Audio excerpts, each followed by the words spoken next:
Hey, my name is Christine Dahl, and I work at a middle school that has a very high Indo-Canadian population.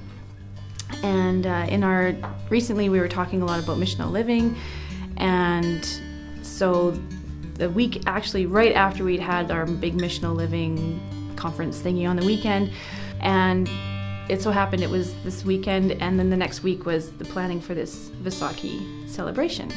And Vaisakhi is a celebration about the founding of the Sikh religion, and also a time of celebration of harvest, kind of Thanksgiving, and a time of charity. And I was working very closely with our multicultural worker who comes to our school through the district to plan the events for this and organize a few things and announce things for her and stuff.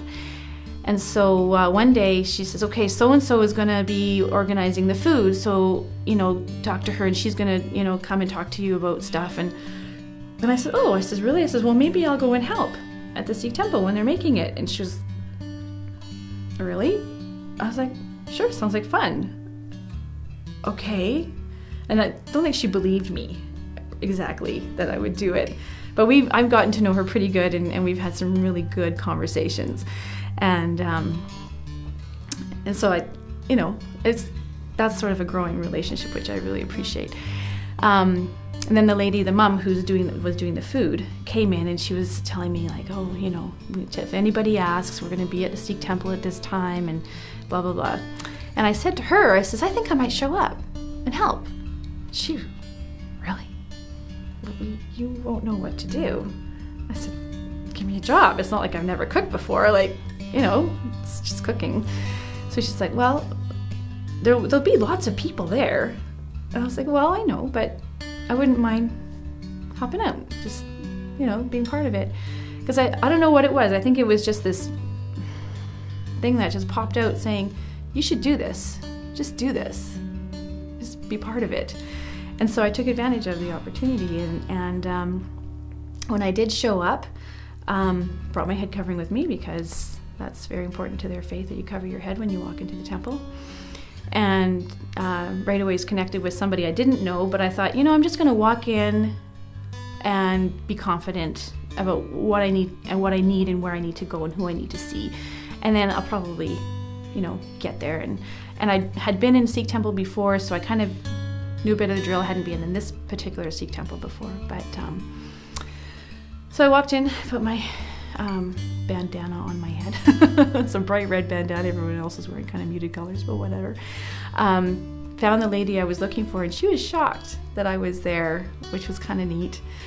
And she's like, oh, hi. And then there's all these ladies, and they were all discussing, and I said, put me to work. I'm here to work. Put me to work.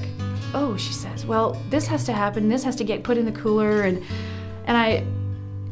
so I just, she showed me where it was, and so I just did it. And then there's this other mom who I know from school as well. She's a new NAR supervisor, and she comes in every day, and I know her. I've known her for 5 or 6 years, and yet she's always been in my space, in my environment, and now I was in her environment, which I think allowed me to be the person to be told what to do rather than the other way around, which is usually what it is.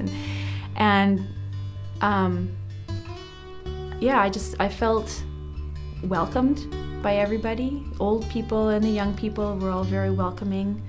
The men and the ladies, didn't matter, they were all very friendly and welcoming.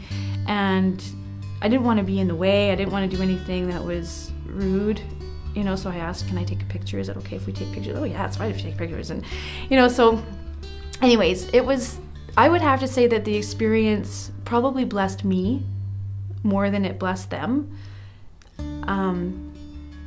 Because I realized, standing there and observing the, chaos of this huge kitchen, that they're not much different than we are.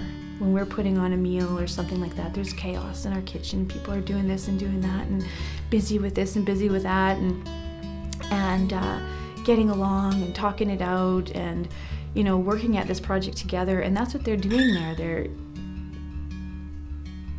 And I just saw, like, these are the old people who would be like my old people in my life. When I was a kid growing up, there was a lot of older people, and and they look scary maybe when you're walking down the road and they're wearing turbans or they're, you know, they're other clothes and stuff, and you think, ooh, they're kind of scary, they speak a different language. And yet really, in their hearts, they're no different than we are.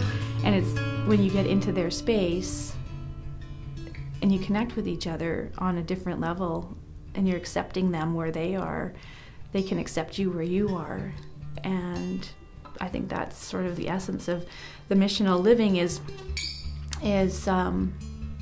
bridging those gaps by being in each other's spaces and accepting each other in those spaces.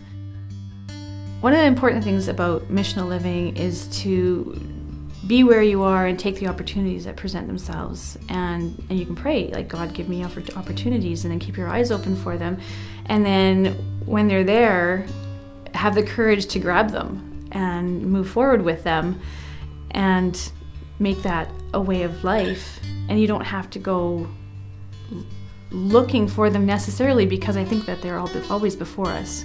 We just have to take the courage to see them and then act on them.